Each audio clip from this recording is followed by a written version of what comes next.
Hi, peeps. Today we're doing a recording of Thanksgiving Choocken. For any of those who have not read it, definitely Google I Dropped the Choocken or Honey, I Dropped the Choocken. It's a great story. But anyway, today we are making up our Choocken for the holidays. And so, what are we having here? We have beautiful cilantro, we have green onions, baby potatoes, carrots, and because I was super lazy, cut celery and broccoli already done. Yay! Okay, so we're going to take our Choocken, and I'm moving this here. We have two cameras today. I've tried it with three peeps, but the feedback loop was just, pretty incredible. So anyway, we're just doing two, and I think we'll be able to capture the essence of this cooking video. Okay. Now I'm cooking up a chicken for the holidays over a turkey. The reason being, I don't like having to lift something as big as a turkey in and out of my oven every single time. So I don't do that anymore. Now I just cut open the bag with the chicken in it. And now I'm going to grab my oven bags, which I bought specifically for this purpose. These are oven bags. They make life so much easier. I would definitely recommend running out and buying them, even if it's not the holidays.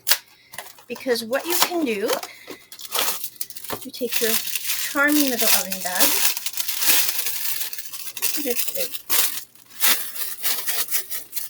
You have to find the opening on it, which is easier said than done sometimes. Here we go. Okay. This is the oven bag. I'm putting it into my roasting pan. And I'm also doing something that most people would not do, but I've had some times in the past, and I'm double bagging my oven bag. So,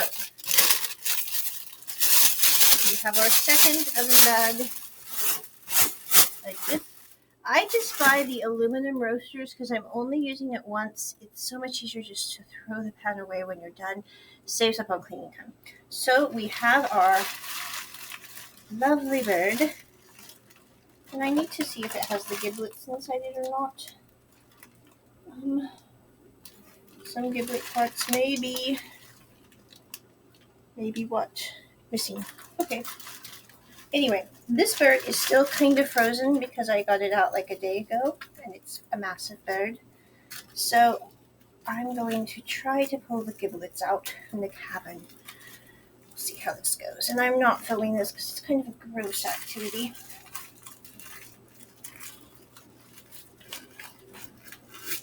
Okay, there's the giblets. I do not cook giblets. Other people can. They make gravy out of it. It's delicious, I'm sure. I have not tried it because it just seems kind of weird. So anyway, I have my bird. I'm moving my bird so everyone can see it here. Okay, we have a cavern. We're going to stick potatoes up the cavern. There we go. And I just put, I know this is weird, but I just chop my onion. And I just stick my onion in the bird. Some people use the bird to stick their stuffing in. I've never been a huge fan of stuffing, so we're not having it this year. But anyway, I'm just going to cut my onion. The onion isn't really to eat, it's more for flavor. And by keeping the stalks a little larger, you can pick them out so much easier. So anyway, we have our onion going in the bird.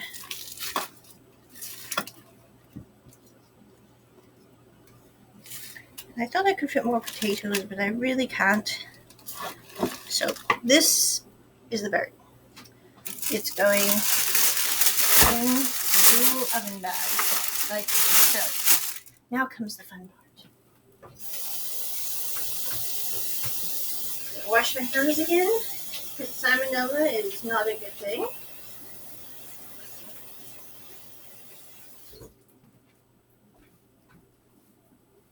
Okay. This is my basting sauce, peeps.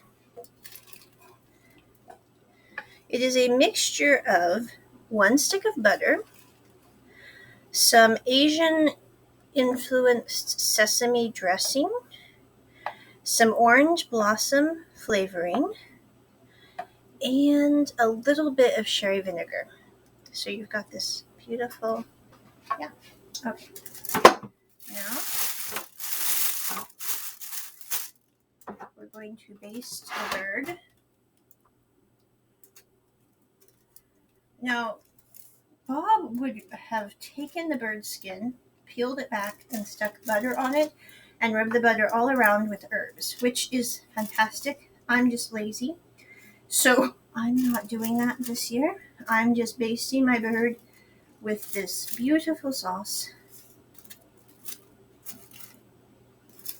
I should actually get my sauce on something else because then I can only use the sauce on the uncooked chicken. So anyway, that's probably going to use it up anyway with this. So we just do this. Make sure it's well coated. I also have a small seasoning mix. This is actually for a salad, but it's the kind of spices you would use for poultry. And I save it because I do not like this on my salad. I don't like dry spices on salad. It seems weird. So anyway, we're just putting that on top of the choocken. And I'm going to grab some rosemary. I prefer the chopped rosemary as it gets, the other kind can be a little too tree-like in Anna's opinion. So we're going with that. Also, we have some oregano.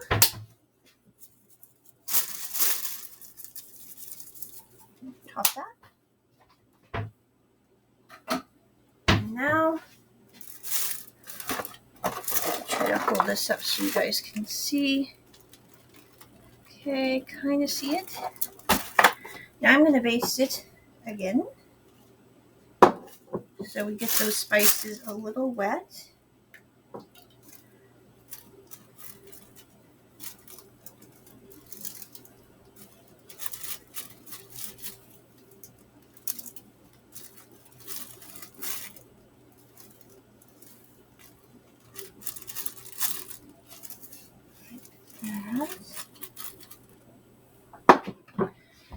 Then I'm putting the baby potatoes just in the bag. We do not have to chop them. They are very, very small. They'll be perfect. So anyway, they go in the bag. Also, same with the broccoli and the carrots in the bag. And then we're going to, I have some more carrots here. I'm really fond of carrots, so I tend to kind of go overboard on the carrots. Okay, so there's that.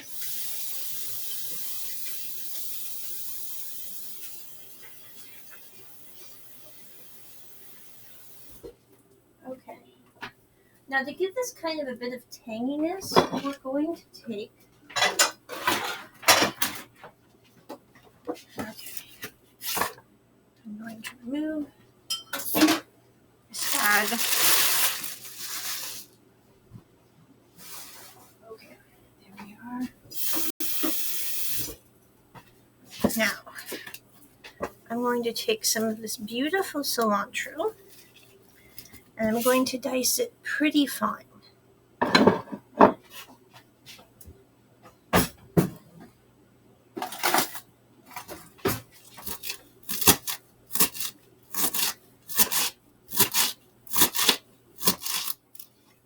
Okay. Now, you can take the stalks out. I don't. They're very good for blood purification. So I figure why not utilize that and just chop them rather small.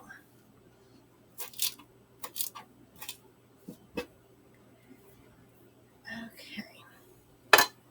So this going on top.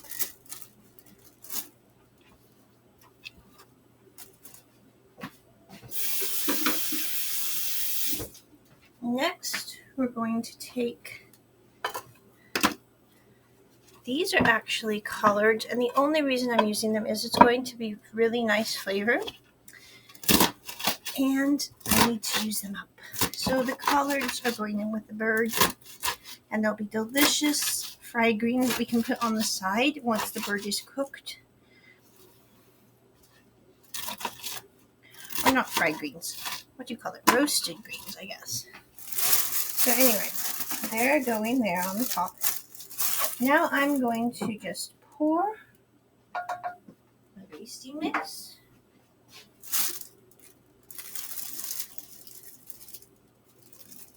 On top. I do not think we'll need extra liquid because we're dealing with a partially frozen bird still.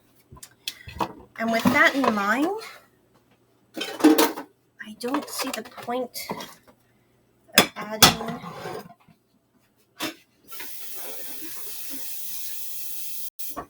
more liquid.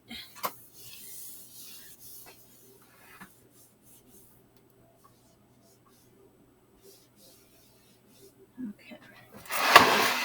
So this is our bird with the seasoning and spice mixes and all that. Okay. I just loosely tie it. Okay. You want to make sure your oven rack is situated somewhat correctly. For me, that means it's going to be on the second to the bottom. And you're probably going to remove the other rack. Just slide this in. I'm using 2 cookie sheets to balance the aluminum roasting pan, and I'm going to bake it at 350 because even though you can bake turkey at higher temperature, I don't bake anything above 350. I think, there's nothing wrong with being careful, and 350 is much more careful and less prone to being burned. So anyway, that is our turkey. Now, what are we doing for our rest of our meal? Well, we've got our turkey and our chicken and vegetables. For our meal's dessert, we're going to have pièce de résistance.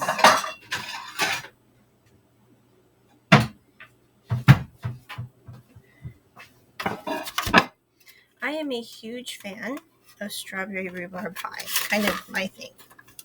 So with that in mind, I got strawberry rhubarb pie.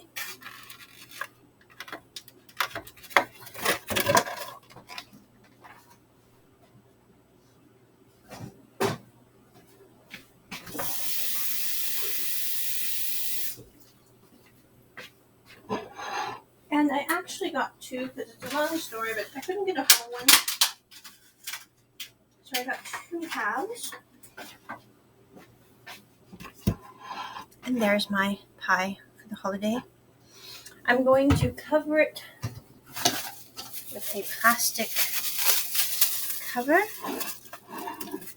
Actually, the larger size one. So let's limit here.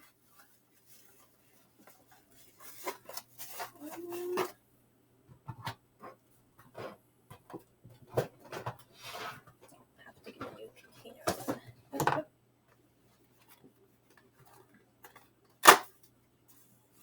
Let's see. Here we go. Here is our plastic cover for our beautiful holiday pie. It's just going to set here into the meal. Now, for the meal itself, I bought brown and serve rolls, which I will pop in before it's ready for dinner, and probably have that with a bit of sparkling water or juice. I'm not sure which. And that is Thanksgiving dinner. Pretty seamless. I'm going to cook the bird for probably about 4 hours. It's kind of a big chicken, so maybe longer. Not sure yet. But anyway, I just make sure that the meat pulls away from the bone very well and that it reaches the right temperature for cooked poultry, which I'm going to have to Google because I can't remember at this point in time. And that is our cooking of the Choocken. Bye!